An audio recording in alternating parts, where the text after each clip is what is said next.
저는 학교 다닐 때 수학 과목을 참 좋아했습니다. 수학 과목을. 왜 수학 과목을 좋아했냐면 수학을 싫어하는 사람들 많잖아요. 호불호가 수학은 확 갈리잖아요. 특별히 또 수학은 저는 이렇게 표현했어요. 열심히 문제를 풀다 보면 제가 경찰이 되고 문제는 범인이 되는, 그래서 꼭 그것을 잡으러 다니는 느낌이 있었어요. 예, 그런 느낌 때문에 수학을 좋아했습니다. 원래 국민학교 때는 산수라고 하잖아요. 조금 자랑하면 전 산수에서 틀린 적이 없었던 것 같아요. 국민학교 졸업할 때까지는. 예. 그리고 조금 더 자랑하면 저는 수능이 아닌 학력고사에서 수학 하나 틀렸습니다. 예. 제가 그런 사람이에요. 아, 그런데 수학을 좋아하는 이유 중에 또 하나는 뭐냐면 수학은 계속 연결돼 있어요. 연결돼 있어요. 수학에서 최고봉이 어디죠? 고등학교 수학에서 제일 어려운 데까지 가는 게 적분까지 갑니다. 그렇잖아요. 적분까지 가는데 적분을 하기 위해서 뭐 해야 되죠? 미분을 꼭 해야 됩니다. 미분을 하기 위해서는 3차 방정식을 풀 줄 알아야 되고요.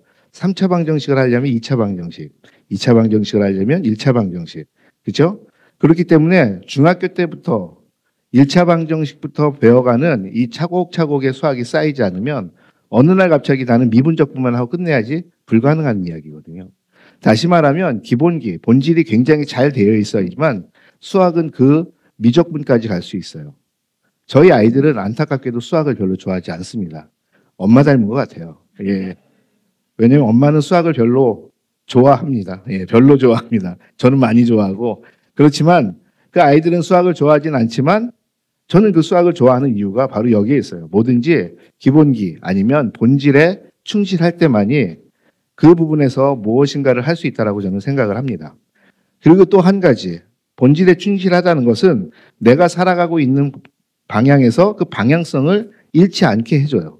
본질을 날마다 생각하는 사람은 어떠한 어려움이나 아니면 어떠한 상황 속에서 아니면 갈림길에서 내가 어디로 가야 하지? 라는 데에 대해서 그렇게 어렵게 생각하지 않습니다. 왜냐하면 본질을 찾아가면 돼요. 제가 신학교 갈 때 저희 담임 목사님은 이런 얘기를 하셨어요. 저는 회사 다니다가 신학교 갔거든요. 교회에서 빨리 써먹으려고 저희 신학교는 대전에 있는데 서울에 야간으로 하는 학교가 있었어요. 차라리 거기 가라. 어차피 MDB 학위는 똑같이 나오니까. 그런데 저는 그때 고민하지 않았습니다. 왜요? 그냥 정통으로 가고 싶습니다. 본질대로 따라가고 싶습니다. 하다 보니까 비록 가는 대전까지 길은 멀지만 그 길이 훨씬 저에게는 나중에 안정적인 길이 되게 되더라고요.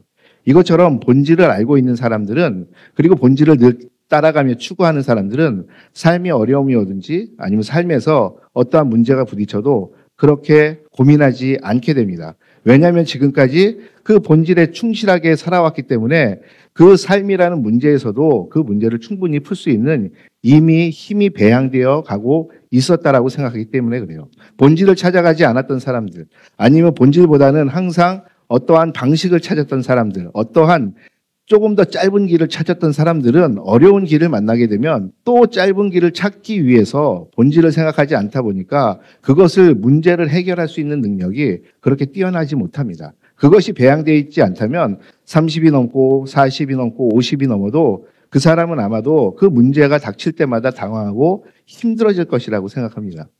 제가 입고 있는 지금 이 옷을 보시고 있습니까? 이 옷은 지금 원래 필리핀 전통복인 빠롱이라는 것이에요. 여러분, 빠롱은 원래 필리핀 사람들이 전통적으로 필리핀 사람들이 만들어서 입었던 옷은 아닙니다. 이 옷은 원래 스페인 사람들이 필리핀 사람들에게 입혔던 스페인이 식민지로 필리핀 사람들에게 그 식민지로서 이 사람들을 다스릴 때 입혔던 옷이에요. 원래는 이런 색깔이 아니고 원래는 베지색이에요. 왜냐하면 이 옷을 만드는 옷감 자체가 바나나 껍질로 만들기 때문에 그렇습니다. 그렇기 때문에 이게 어떠한 옷이냐면 입게 되면 그 속이 다 비쳐요, 안에가. 속에 이 사람이 무엇을 입었는지가 다 비쳐요. 살이 그대로 다 비치겠죠. 왜 스페인 사람들이 그런 옷을 입혔을까요? 이 노예가 나에게 올 때 혹시 속에다 칼을 차고 오진 않을까? 라는 그러한 생각 때문에 속이 다 비치는 옷을 만들어 입혔던 것이에요. 이 빠롱을 입을 때마다, 그리고 빠롱을 볼 때마다 필리핀 사람들의 본질이 무엇이었을까요? 이 사람들의 본질은 원래 노예였다는 것이에요. 어떤 노예? 이 사람들은 원래 나라를 만들지 않았던, 나라를 만들지 못하고 부족국가로 섬마다 살고 있었던 이 나라를 하나의 나라로 만들어준 나라가 스페인이에요. 스페인이 와서 필리페 2세의 땅이다라는 이름으로 필리피나스라는 이름을 지었고, 그래서 지금의 필리핀이 된 것이고, 스페인이 나라를 만들어줬고, 그 나라의 시작은 뭘로 시작됐다고요? 노예로 시작된 것이었어요. 어떻게 보면 이 옷을 입을 때마다 그들은 나는 노예였구나라는 걸 생각할 수도 있습니다. 그런데 그들의 본질이 거기서 시작한 것이에요. 그러나 제가 이렇게 생각을 해보니까, 필리핀에 오랫동안 살면서 생각을 해보니까 이런 생각을 하게 됩니다. 과연 필리핀 사람들만 노예였을까? 그 사람들만 본질이 노예였을까라는 부분이에요. 우리 세상 살고 있는 모든 사람들은 노예가 아니었나요? 우리 자체가 이미 죄에 대한 노예였어요. 우리는 알지 못했고, 우리는 그냥 우리가 스스로 사는 것 같았지만, 우리 스스로가 죄의 노예 삼아서 살고 있었던 사람들이고, 우리는 그러기에 본질이 원래 뭐였어요? 반응해달라 그랬잖아요. 뭐였다고요? 노예라는 거예요, 노예.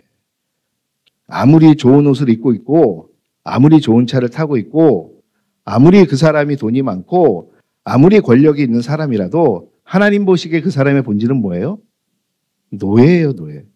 그런데 한 번 더 생각해 보니까 우리의 본질은 과연 노예에서 처음부터 시작했던가라는 부분이에요. 아니요.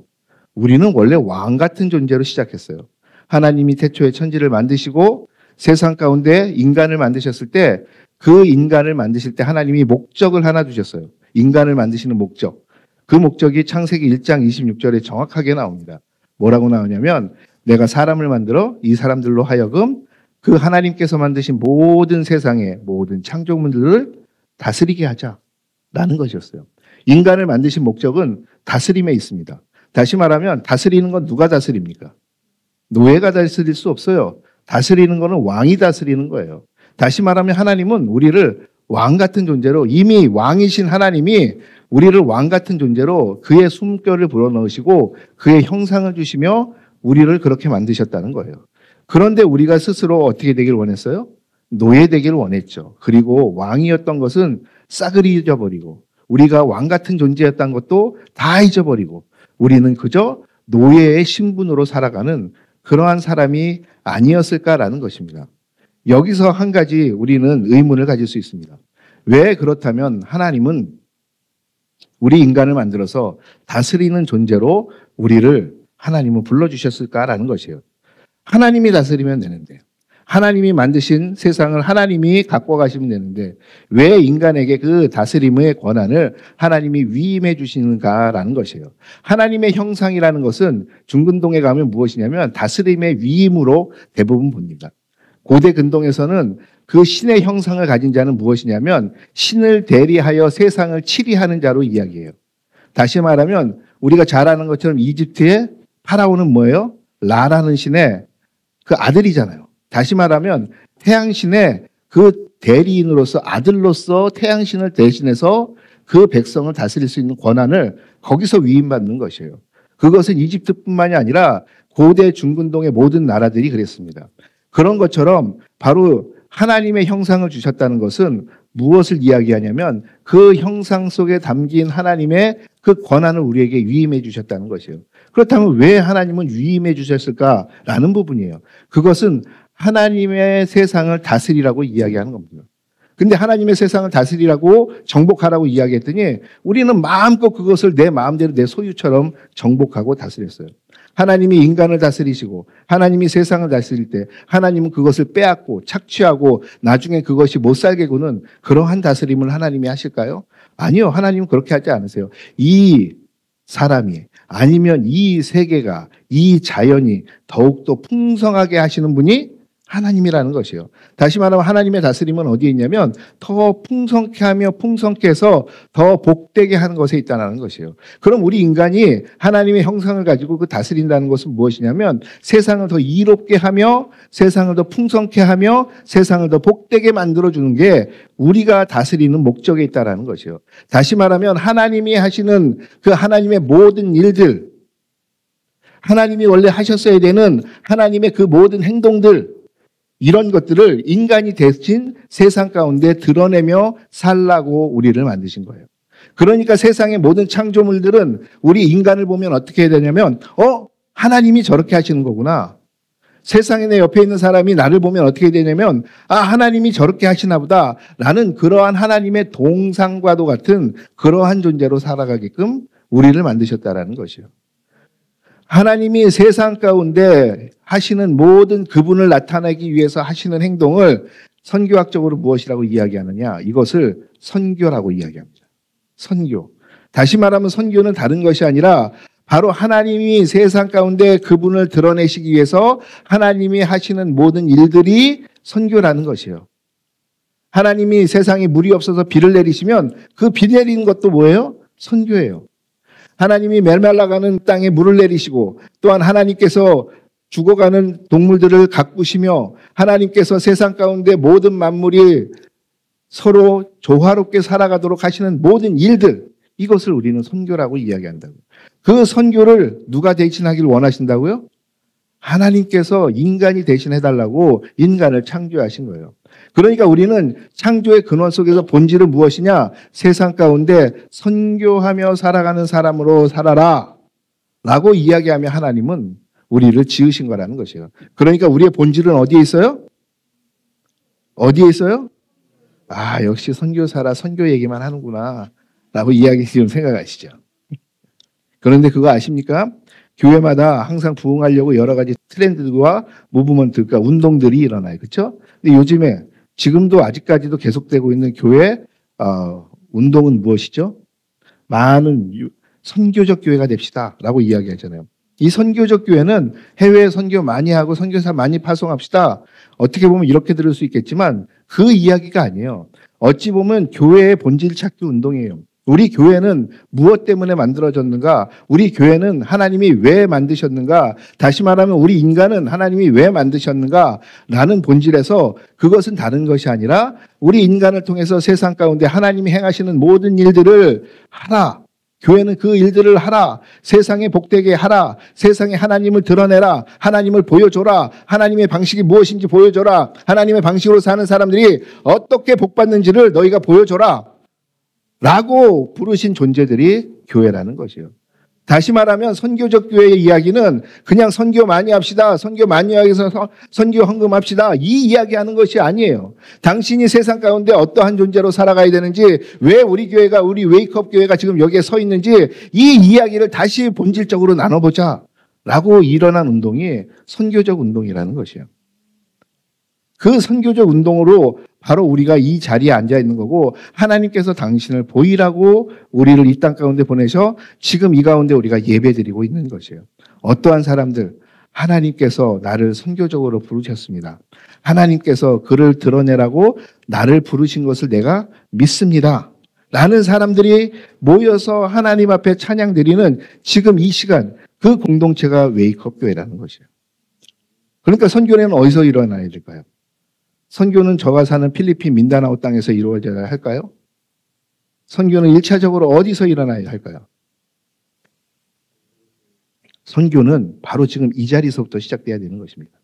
바로 이 자리에서 내가 예배하는 이 순간에 최선을 다해 하나님께 나아가며 하나님께서 나를 어떻게 만드셨는지 생각하며 그러면서 내 목적이 본질이 무엇인지 다시 한번 다짐하는 자리가 이 자리가 돼야 되는 것이에요. 이 자리에서 나의 본질을 다짐하며 다시 세상 가운데 나가 나의 가족들과 나의 친구들과 나의 학교와 나의 직장과 나의 사업장과 내가 속해 있는 모든 사회의 바운더리 안에서 무엇을 해야 되느냐? 새롭게 하나님의 방식으로 살아가는 자로 보여지는 삶을 살기 위해서 우리는 이곳에 모여서 오늘도 다짐하며 예배하는 것이에요. 그러기에 선교는 어디서부터 되느냐? 지금 이 자리, 바로 이 시간, 바로 여기서부터 시작되는 것이에요. 선교는 그것이 선교인 것이에요. 여러분들이 돈 들고 나가서 우리가 비전 트립 갑시다. 이것만이 선교가 아니라 그것은 최종의 선교의 한 선교의 일환일 뿐이고 진정한 선교는 바로 여기서부터 시작되는 것이에요. 그런데 이 선교하는 사람들은 어떻게 이루어지느냐? 오늘 보니까 원래 우리의 본질이 뭐라 그랬어요? 선교하는 사람들로 하나님은 만드셨는데 우리는 그걸 깡그리 잃어버리고 필리핀 사람들처럼 어떻게? 우리의 본질이 노예구나. 라고 죄 아래 눌려 살던 사람들이에요. 오늘 보니까 본문에 뭐가 나옵니까? 우리가 너무 잘 아는 본문이잖아요. 이사야가 하나님 앞에 불림을 받으며 처음으로 하나님께서 이사야를 부르는데 그 가운데 보니까 이사야가 하나님께서 이사야를 부르시는 장면이에요. 다시 말하면 이사야가 하나님을 찾아간 게 아니라 하나님이 이사야를 부르신다라는 것이에요. 하나님은 이사야만 부르시겠습니까? 하나님은 필리핀에 있는 저는 부르시지 않았나요? 하나님께서는 여기에 앉아 계신 여러분들을 부르시지 않았나요? 하나님은 모든 자신의 형상으로 만든 모든 사람들, 그 사람들 중에 하나님의 형상을 잃어버리고 노예로서 살아가야 하는 모든 사람들을 하나님은 오늘도 부르세요. 하나님이 부르셨기 때문에 이 자리에 앉아 있는 것이에요. 하나님이 부르셨기 때문에 이사야가 그 앞에 있는 것이에요. 그런데 이사야가 오늘 그 앞에서 보니까 그 거룩한 우리 이승열 목사님 여기 계시니까 3번 강조한 뭐죠? 예? 유대에서 강조 중에 유대 사상에선 극강조입니다. 거룩하다 못해 너무도 거룩하고 내가 도저히 거룩해서 그 앞에 서 있을 수 없다. 그 도저히 거룩해서 내가 차마 그 앞에 있을 수가 없다. 그러니까 어떻게 돼요? 너무 거룩하니 죄 많은 인생, 나 같은 인생은 그 앞에 이제 타 죽겠구나. 모세가 하나님을 볼 때 뭐라 그래요? 하나님이 내가 너무 보여줄게 그러니까 그러다 제가 죽을까 염려됩니다. 너무 거룩하니까. 이 마음이 뭔지 아십니까? 너무 거룩한 분, 너무 내가 도저히 범접할 수 없어서 내 어떤 것으로도 안 되겠구나라는 그러한 절망감처럼 느껴지게 된 이 인간의 마음. 이것을 성경에서 이야기하는 히브리어로 야레라는 동사예요. 야레. 이 야레를 우리말로 어떻게 번역하시지 아십니까? 이것을 우리는 경외라고 이야기해요. 영어로는 fear라고 하지만 두려움이 아니에요. 도저히 거룩하고 도저히 내가 아주 커다란 자연 앞에서 내가 조그마한 인간으로서 나의 그 왜소함을 깨닫게 되는 감정. 내가 돈이 많아서 세상 가운데 나보다 모든 사람은 내 발꿈치에 때만도 못하게 느꼈던 인간이 그 거대한 폭풍 속에서 나는 아무것도 아니구나. 나는 느끼게 되는 그 감정. 이 감정이 야레라는 것이에요. 지금 이사야는 이 경외를 느끼고 있는 것이에요. 경외를 느끼니까 어떻게 돼요? 이제 나는 죽었구나라고 이야기합니다. 그런데 하나님께서 갑자기 그 하나님의 스랍 천사 한 명이 그 제단에 있는 숯불을 하나 가지고 와 입술에 그 숯불을 대기니까 그러고서 한 말이 이겁니다. 너의 이제 모든 죄가 사하여졌다라는 것이에요. 그 죄를 지금 누가 사해줘요? 인간이 사하는 게 아니에요. 하나님이 사해 주십니다. 하나님께서는 예수 그리스도로 말미암아 우리가 원하지도 않았고 우리가 바라지도 않았고 우리가 그때 예수님 나에게 이 죄를 사해 주십시오. 예수님을 보내주십시오라고 우리가 기도하지 않았는데 하나님은 그 숯불처럼 예수님을 보내주셔서 우리의 죄를 사해 주셨어요. 그 사해 주신 이유가 마지막에 또 한 번 나옵니다. 8절에 보니까 우리 함께 읽을까요? 시작. 하나님이 모든 것을 다 하신 후에 그때서 하나님이 또 독백을 하시면서 이렇게 말씀하십니다. 주의 목소리가 들으니 내가 누구를 보내며 누가 우리를 위하여 갈꼬 라는 것이에요. 하나님이 이사야의 죄를 다 사하시고 그 부정한 입술을 다 깨끗게 하신 후에 하나님의 말씀이 무엇이냐? 내가 누구를 보내며 누가 우리를 위해서 갈 것이냐라는 것이에요. 보내다 동사와 가다 동사는 지금 3인칭 미완료태어로 되어 있습니다. 우리가 잘 아는 것처럼 미완료태는 무엇을 얘기하냐면 동작은 시작했으나 아직 동작이 끝나지 않은 것이에요. 다시 말하면 이 가는 동작이 시작됐으나 내가 보내야겠다. 내가 샌딩해야겠다라고 이야기했지만 이 샌딩의 과정이 끝나지 않는 것이에요. 하나님은 한번 보내시면 이 보내는 것이 계속 보내게 되는 것이에요. 언제까지? 이 땅 가운데 하나님의 나라가 만들어질 때까지. 그런 보내심의 사람들을 지금도 찾고 계신 것이에요. 또한 하나님이 나를 위해서 갈 사람을 찾는데 이 갈 것은 한번 갔다 오고 끝나는 그러한 감을 이야기하는 게 아니에요. 이제 평생을 하나님을 위해서 함께 가는 그러한 가고 있는 것을 이야기하고 있는 것이에요. 다시 말하면 하나님께서 보내셔서 그 보내심에 위임받아 내가 평생을 하나님과 함께 가겠습니다. 라는 사람을 하나님이 지금 찾고 있는 것이에요. 비로소 이사야가 무엇이라고 이야기합니까? 제가 여기 있습니다. 주님, 저를 보내십시오. 하나님이 불러주셔서 그 죄를 사했을 때 그 존재가 본질이 무엇인지 알았을 때 그 존재의 본질이 뭐였어요? 원래는 하나님을 대신해서 세상 가운데 왕같이 다스리며 하나님을 드러내는 존재로 살았어야 되는구나 라는 것을 깨달았을 때 이사야가 드디어 하는 이야기가 뭐냐면 그때서야 조금 전까지는 이제 나 죽었구나 어떡하지라고 외쳤던 이 이사야가 그때서야 외치는 것이 무엇이에요? 주님 제가 여기 있습니다. 저를 보내주십시오. 자신의 본질을 깨달았어요. 나의 본질을 깨닫고 나는 이제 가야 하는구나. 평생을 주님과 함께 가야 하고 그 보내심에 내가 순종하고 가야 하는구나 라는 것을 깨닫고 그것이 나의 본질인지 알았어요. 그럴 때 그가 한 이야기는 뭐냐면 주님 제가 여기 있습니다. 저를 보내주십시오. 저를 필리핀으로 보내주십시오. 저를 아프리카로 보내주십시오.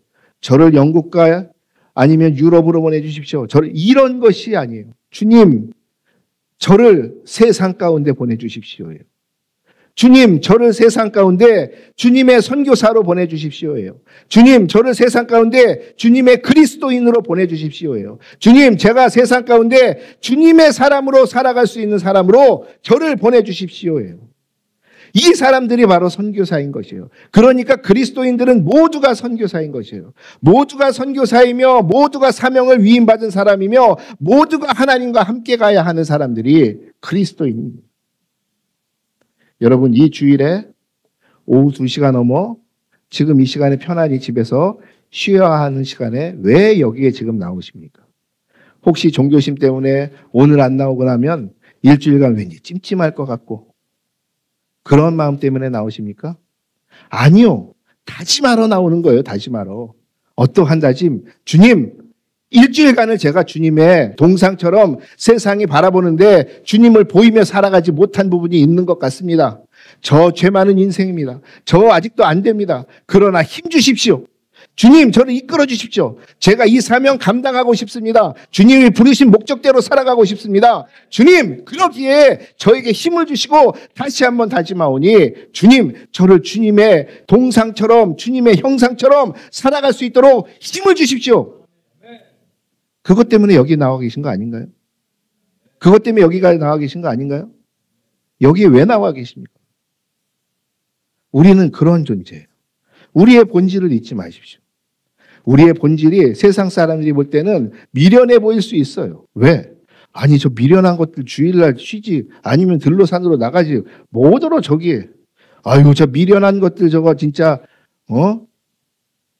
그런데 바울은 그 미련한 것들을 하나님께서는 쓰셔서 세상에 지혜롭고 똑똑하고 돈 많고 권력 있는 사람을 도리어 비참하게 만드시고 부끄럽게 만드신다고 하나님은 말씀해요.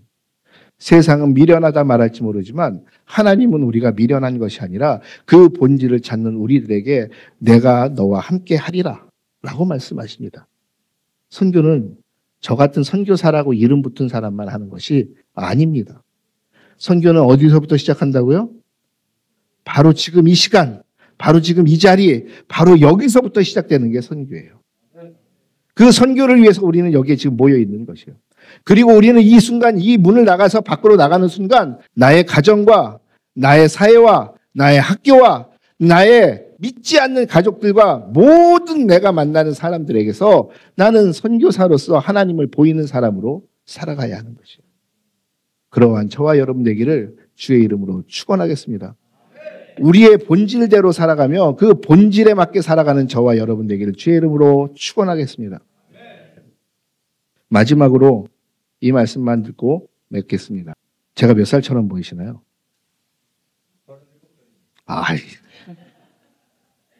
복 받으실 겁니다. 제가 나이 50대 중반이 됐습니다. 그런데 이 정도 되니까 조금씩 여기 저보다 연세가 많으신 어른들께 죄송하지만 조금씩 느껴지는 게 하나는 있더라고요. 세상의 행복이 정말로 돈이나 권력이나 힘으로 되는 것이 아니구나라는 것이었어요. 근데 저희 애들이 이제 20대를 향해서 이제 한 명은 넘었고 달려가고 있어요. 그런데 그 아이들의 제가 안타까운 게 우리 아이들을 보면 안타까운 게 뭐냐면 이 아이들의 행복의 기준이 거의 동일하다는 것이에요. 거의 동일해요. 그 동일함이 예수 그리스도면 얼마나 좋겠습니까? 그런데 그게 아니라는 것이에요. 그 아이들이 세상에서 힘들어하고 어려워하고 그 아이들이 세상 가운데서 고난받고 고통받고 노력하는 이유가 예수 그리스도 그 본질에 있지 않고 다른 곳에 있더라고요. 모든 사람들이 비슷하게 생각하는 바로 그 행복의 가치라고 생각하는 것들이에요. 이번에 한 달 반 정도 저희가 나왔습니다. 필리핀에서. 일부러 한 달 반 정도 나왔어요. 쉬려고. 그러면서 우리 아이들을 보면서 특히 떨어져 있던 큰아들을 보면서 드는 생각이 기도는 하나밖에 안 나요. 주님이 저 아이와 주님께서 그 사명을 다시 말씀해 주시고 저 아이가 직접 깨닫고 주님을 만나지 않으면 이제는 어떻게 할 수가 없네요. 라는 것이었어요. 세상이 이야기하는 본질은 우리와 다릅니다. 그 세상이 이야기하는 본질에 우리가 따라가게 될 때 우리는 이 노예복을 입고 평생을 살아가는 것이에요. 우리의 본질이 어디에 있는지, 그리고 그 본질을 통해서 우리가 얻을 수 있는 그 삶의 행복은 어디서 오는지 여러분 우리가 다시 한번 생각해 보시길 바랍니다. 그리고 그 진리대로 살았을 때 부어주시는 하나님의 은혜를 믿고 살아가는 사람들이 우리예요. 그것을 세상 가운데 보이시는 저와 여러분 되기를 주의 이름으로 축원하겠습니다. 축원하겠습니다. 그래서 하나님께서 내가 너를 통해서 영광 받았다라고 말씀하시는 그 하나님의 칭찬을 들으시는 저와 여러분 되기를 주의 이름으로 축원하겠습니다. 우리 기도하시겠습니다.